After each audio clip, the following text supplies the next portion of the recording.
So we have three types of insurance in front of us, and it is properly drawn in a chart where we get to understand their differences based on specific points. So let's begin our differences between life insurance, fire insurance and marine insurance.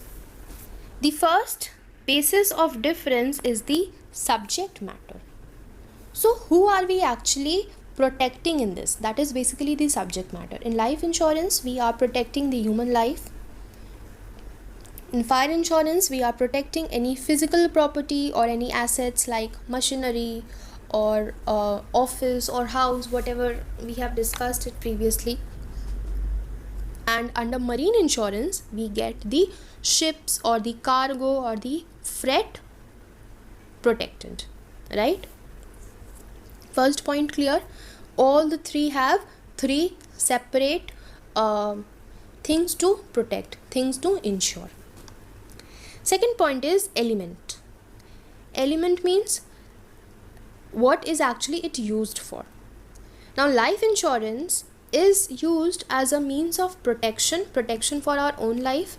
At the same time, it can be used as a medium of investment. Now you will ask, ma'am, how is it a medium of investment?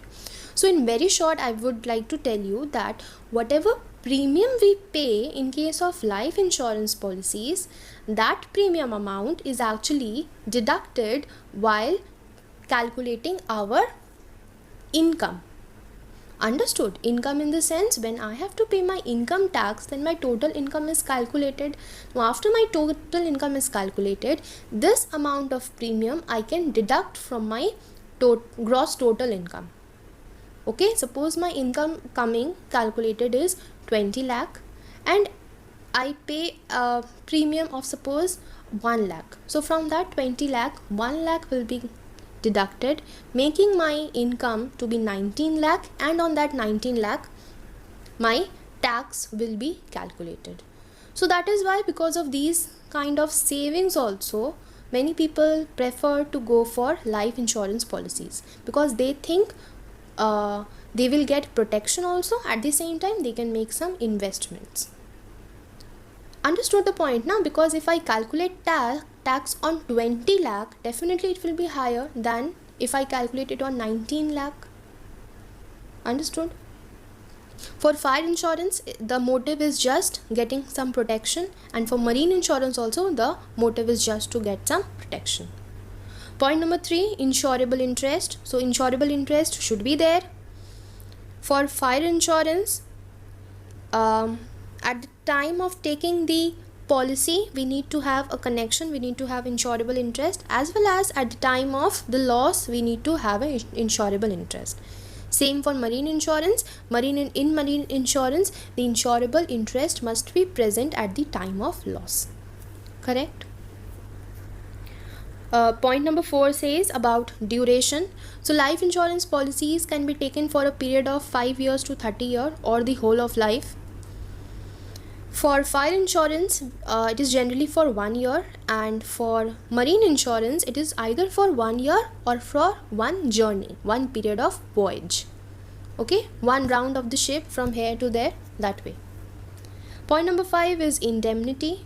So principle of indemnity is not applicable in case of life insurance. This we all know. Why? Because the loss that happens due to the death of the person, that actually cannot be calculated in terms of money.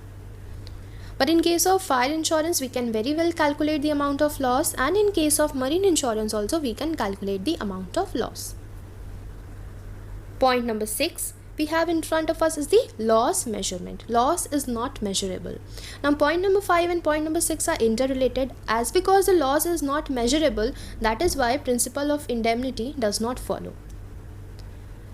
Coming to fire insurance, loss is measurable, and that is why principle of indemnity is applicable. Same with the marine insurance, loss is measurable, and that is why principle of indemnity is applicable. Surrender value means if I leave my life insurance, then I can get some value, I will get some amount if I surrender my policy. But in case of fire insurance and marine insurance, even if I quit my policies, I won't get any surrender value. Policy amount, it can be any amount. In case of life insurance, whatever amount I want to get insured, I can get it done. It cannot be more than the value of subject matter. Suppose my total property which I am getting insured is worth rupees 10 lakh. So policy can be of maximum 10 lakh. I cannot take a policy of 15 lakh because the property which I am getting insured under fire insurance is only of 10 lakh. How can I take a policy of 15 lakh? No. Clear? And for marine insurance, the amount of policy that we take, it cannot be more than the market value of the goods or market value of the ship. Correct? And the last point that we have in front of us is about the risk. So there is an element of certainty. That means in life insurance, risk will take place, means death will happen. Understood? In case of fire insurance, risk is uncertain, means fire can take place, fire cannot take place.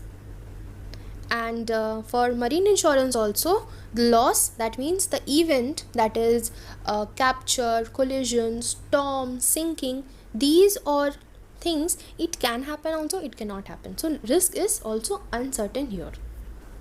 Understood? So that was all about the differences between the life insurance, fire insurance and marine insurance. We have 9 points discussed, out of which any 5 to 6 points I would expect all of you to remember. Now why 5 to 6 points? Because as I have already told you, the maximum marks that any of your questions can carry is 6 marks.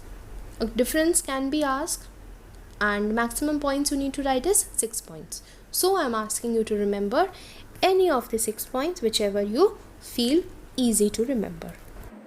So that is all for today. We'll meet you in the next video. Thank you.